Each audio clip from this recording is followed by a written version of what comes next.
Château de Troyes is a zoo that is located just a few miles away from Paris, France. It's one of very few parks in Europe that doesn't just protect and reintroduce animals into their natural habitats, but they also offer a rather unique experience for visitors that Europeans don't usually get to have. For one, they can take rides across the park in buggies and jeeps, just like you would in African safaris. And they have very swanky chalets with huge viewing windows so that guests can see the bucks and gazelles roam around in the wilderness. The dangerous animals, however, can be viewed up close from transparent tunnels that allow viewers to see the lions, tigers, and leopards at eye level.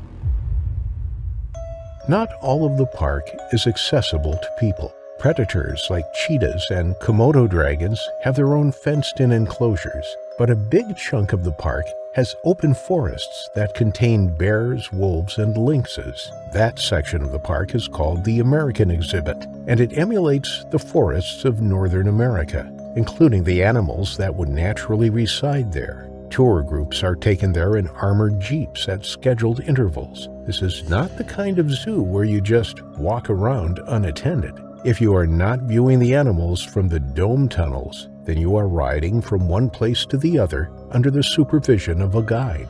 Even those renting chalets have guides patrolling the areas constantly. Troyes really has tried to think of every single thing they can do to keep people and animals safe. That is, as long as the people comply with the rules. Since there are still court proceedings tied to this incident, we will have to refer to the 37-year-old woman by a pseudonym, Marie. Her mother and her 2-year-old son arrived on Saturday morning in late June 2024. The day went exactly as planned. Marie's son liked the reptile house most of all, and they saw every enclosure that you could visit from the safety of the tunnels. They'd paid for one night in the chalets, but not for any of the safari-style tours in the jeeps. So it's possible that Marie wasn't aware that the park had a free-range area where animals were not kept in enclosures, which seems a bit odd, since they specifically requested that their chalet be inside the American exhibit, as they were hoping to see a bear or some wolves from the safety of their chalet. Maybe Marie thought that the pathways were meant for people as well as the jeeps that used it. Whatever the case may be, Marie made a very strange decision the next morning. After getting a good night's sleep and even seeing a pure white Arctic wolf and 2 lynxes from their windows, they had scheduled for a jeep to escort them out of the park later that morning. But Marie decided that since she was in such a gorgeous slice of nature, she wasn't going to let the opportunity slip by to take a long jog among the trees. So, leaving her son with her mother, she set out in her running shorts, running all the way to where the pathway ended. The wide road narrowed to a thin path, obviously meant for people to go on foot. The rangers did occasionally use these dirt roads on foot, but it was only meant for the armed staff of the zoo, just like the dozen signs that Marie passed proclaimed. But Marie, probably distracted by the trees and keeping her breathing under control, didn't notice the warning signs at all. She just went into the tree line and kept jogging, her head still on where her feet were going. Marie nearly ran right into a fully grown bear. Marie came to a dead stop, her heart pounding in her chest. The animal was so surprised at the woman's sudden appearance that it stared at her with almost as much shock as Marie had staring at it. Slowly, without taking her eyes off the bear, Marie began to backtrack, praying that she didn't trip on a rock as she went backwards. But Marie didn't notice another animal behind her, a female Arctic wolf. It had been following her for several yards already. This wolf wasn't alone. Hidden in the trees behind her was her mate and her almost fully grown cub, too.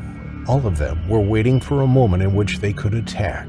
Humans are not natural prey to them, and they weren't keen to just go charging at something so alien to them. But now that she had come to a standstill, all of their trepidation disappeared, and the lead female darted across the forest floor, coming in from behind Marie. Marie, whose eyes were still ahead of her, didn't see it coming until the female wolf latched onto her ankle.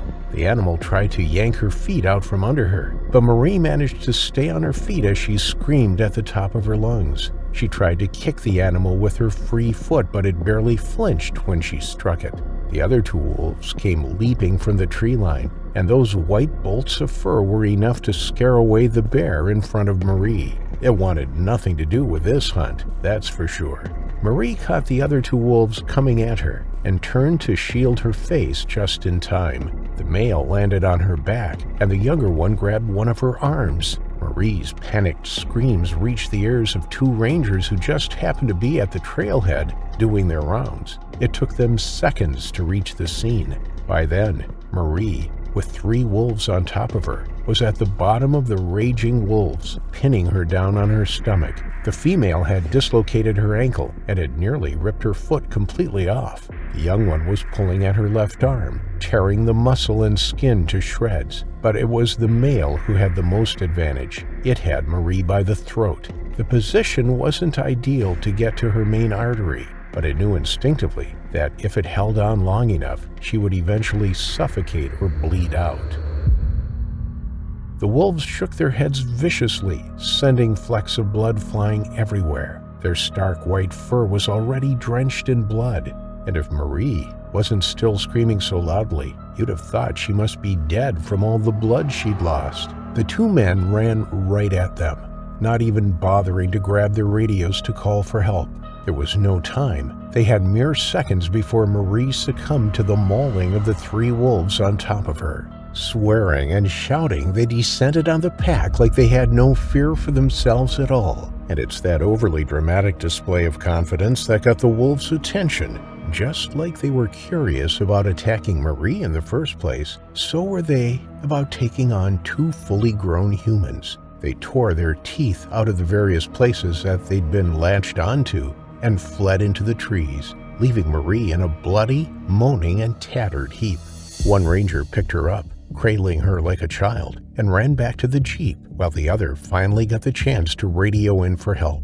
By the time they arrived at the entrance, the ambulance was only 10 minutes away, and the staff, all trained in first aid, were able to keep her stable. Marie's eyes were rolled into the back of her head, and she was unresponsive, but still breathing when emergency services arrived. For the first 3 days in the hospital, her condition was such that the doctors weren't sure if she was going to make it. They'd managed to reattach the foot, and her arm had hundreds of stitches, but it was the throat that concerned them most. Marie had lost so much blood that she was in a coma for the first 2 days, and when she finally woke up, she was kept precariously still. If she so much as coughed, the stitches in her throat would rip loose, and she'd bleed out faster than they could get her into an operating room. It was a full week after the horrifying attack when complications happened after an infection in her reattached foot. Her body was rejecting the doctor's operations, and after a week and a half in a coma, Marie passed away. But if you thought the attack itself was dramatic, it's nothing compared to the drama that followed since then.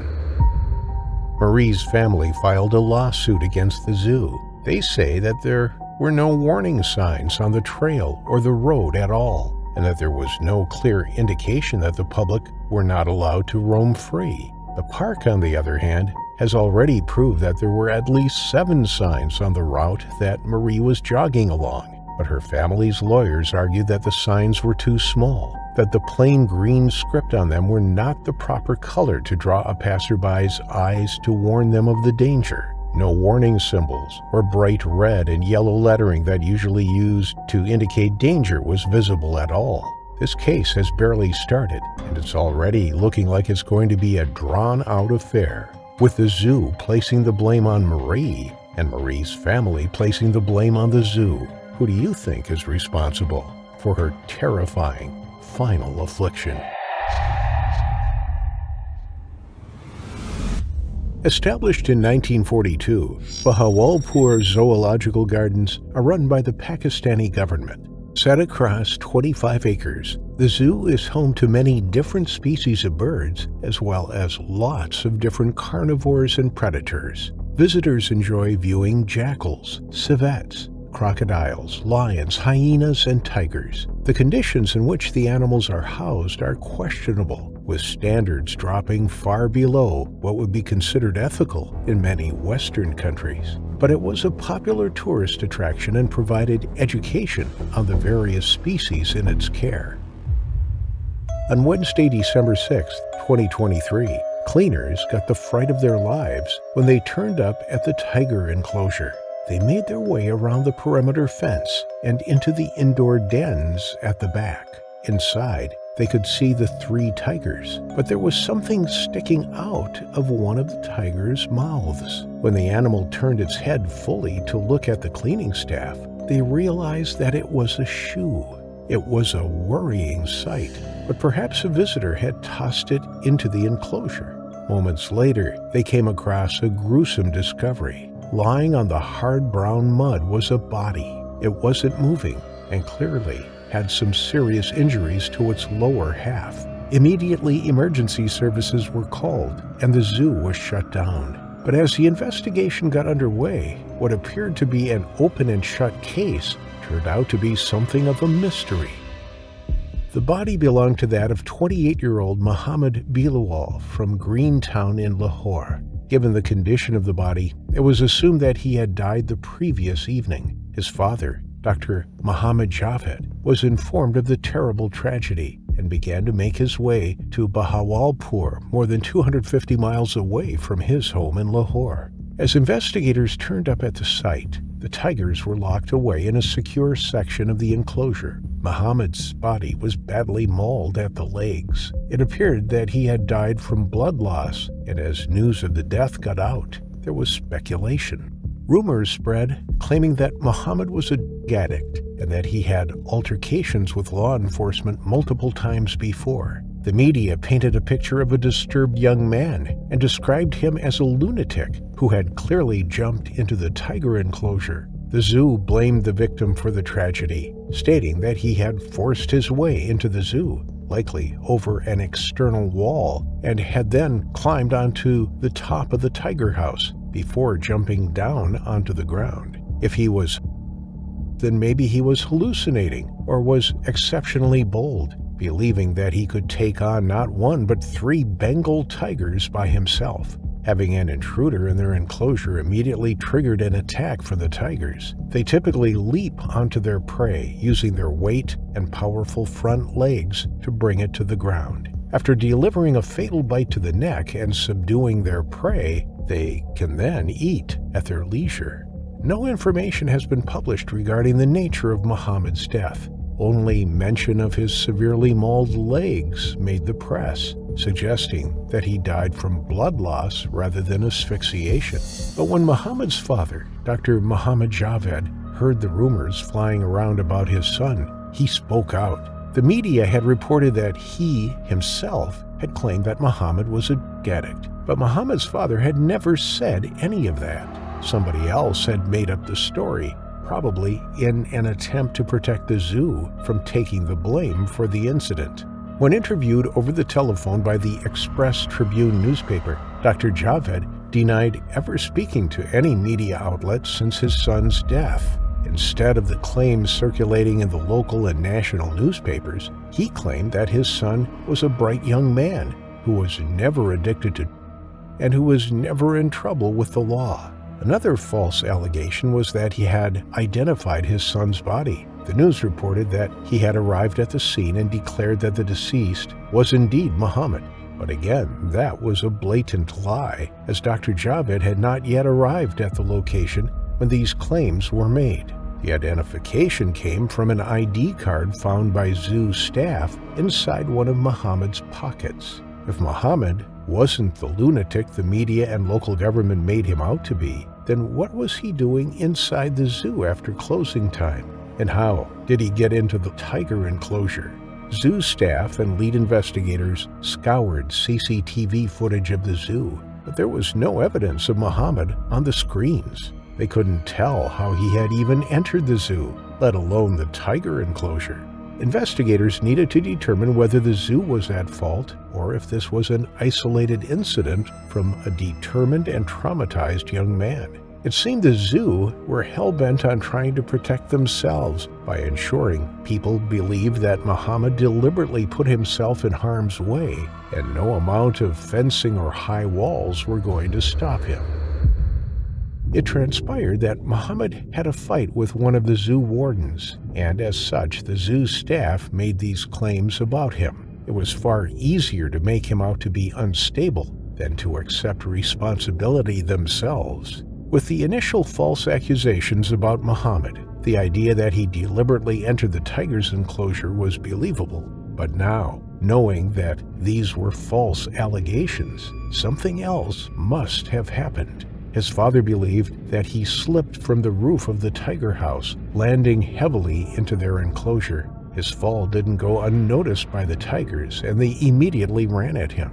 As they circled the man, they swiped with their paws as Muhammad tried to get to his feet. But every time he almost stood up, he was knocked back down again. Then one of the tigers grabbed his leg in its jaws, and the others bit him repeatedly. Muhammad would have put up a fight, kicking with his legs and trying to break free. His screams for help went unanswered as the zoo was locked up for the night. He knew he was in trouble. He knew this was the end.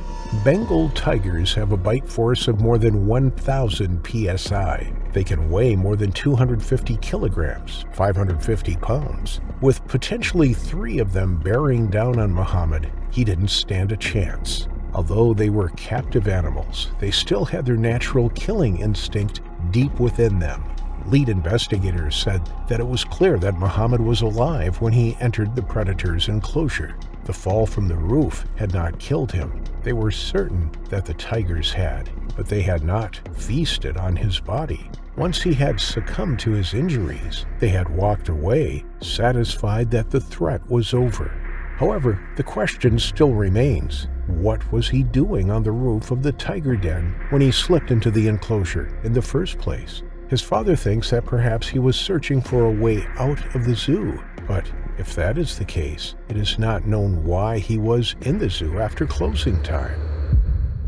To try to establish the facts, the commissioner of Bahawalpur formed a 5-member fact-finding committee. The aim of the committee was to assess the break-in, the victim's motivation, and any security flaws the zoo were responsible for.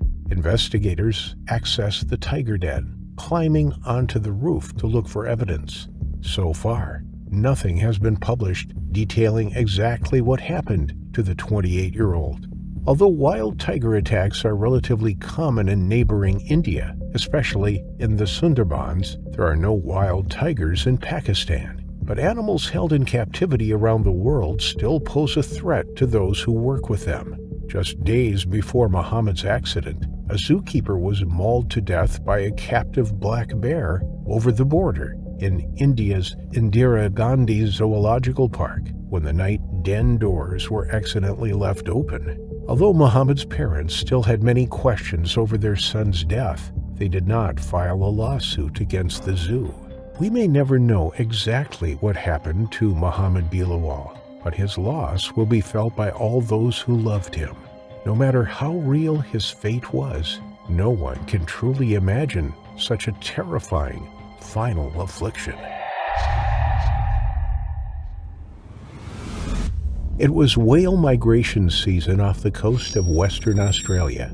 Drawn towards their migration route, great white sharks are known to head northwards to meet the returning whales. This is often when the whales are most dangerous as the shark population swells and they prowl the coastlines in greater numbers. One of the things known about great white sharks, and that is they are solitary hunters. They don't hunt in packs, a behavior that has been documented in other shark species. But that was about to change as passionate surfer 29-year-old Bradley Smith entered the water on July 10, 2004. From Shoalwater, 41 kilometers west of Australian state capital Perth, Bradley and a group of friends paddled out into the Indian Ocean.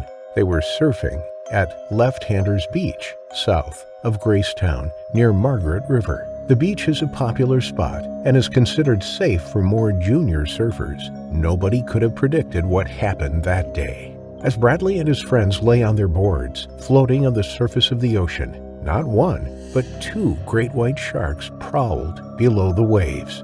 Cooperative hunting is not documented in great white sharks, but these two clearly had their eyes on the same prize, the silhouetted figures of the surfers above them. After swimming along the coastline, the two sharks began to swim up through the water column. They headed directly for the surfers and began to power towards the surface. Bradley's friends looked over to see the terrifying shadow of a great white shark.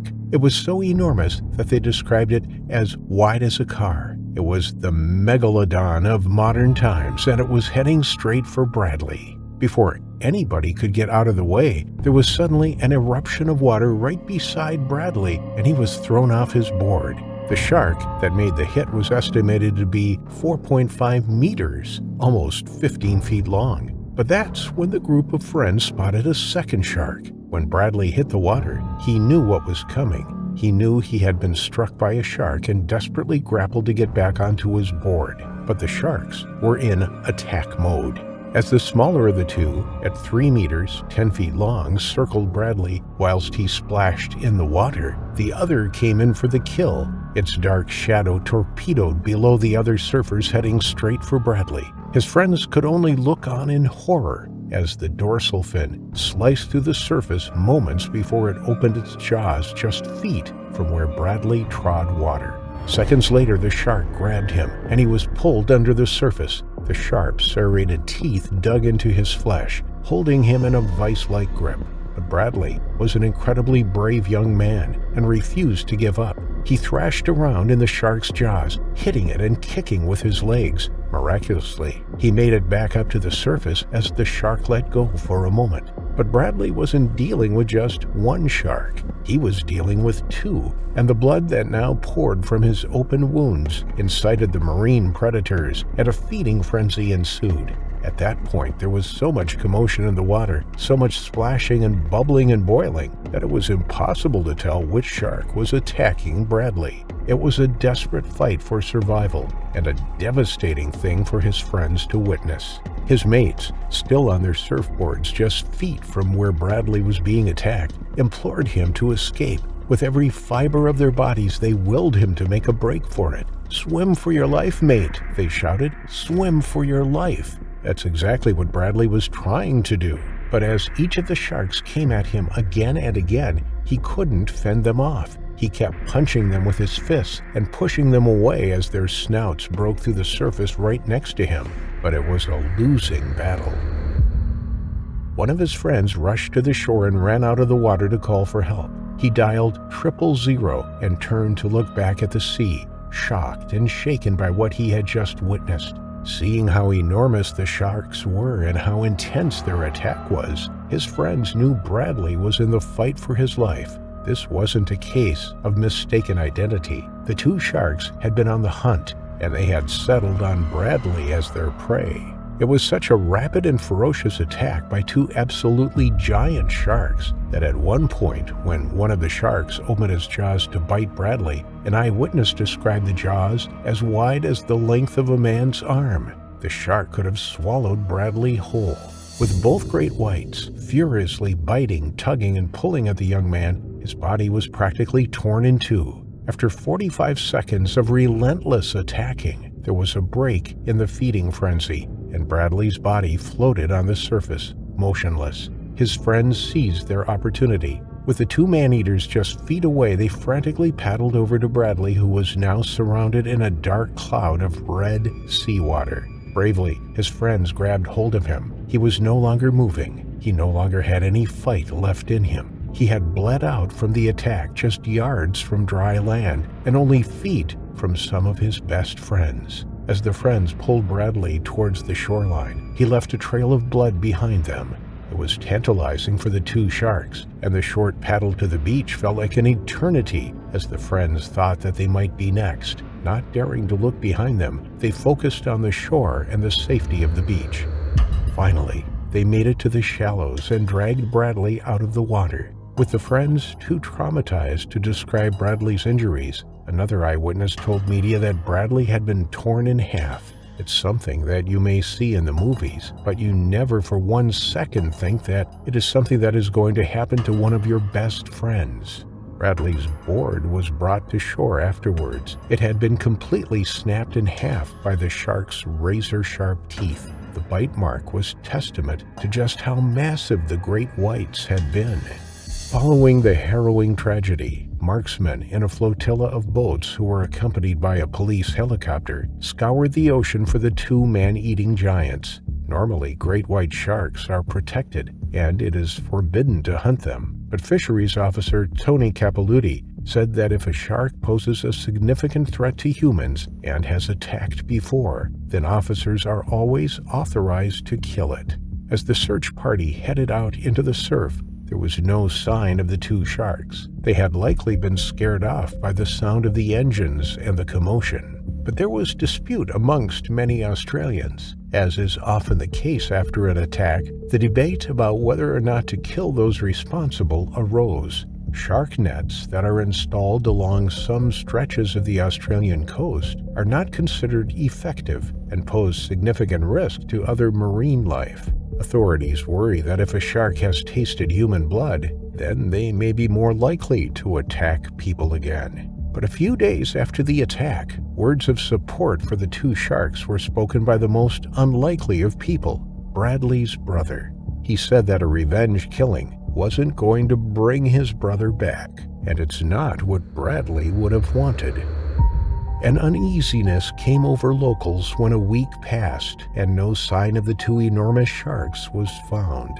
They had vanished from the coastal waters, and with the ability to travel more than 100 miles a day, the search area was now huge. Marine experts were surprised by the behavior of the two sharks. Eyewitnesses reported one shark knocking Bradley off the board and the other coming in to attack him. It seemed like a collaborative hunt, something else that added to the uneasiness of the locals. But for most avid surfers, the terrible attack wasn't going to stop them going into the water. When the very same beach was reopened following the tragedy, surfers were back out in the waves. They knew the dangers, and their love for the sport far outweighed any fear they may have of being eaten by a shark and meeting their own final affliction.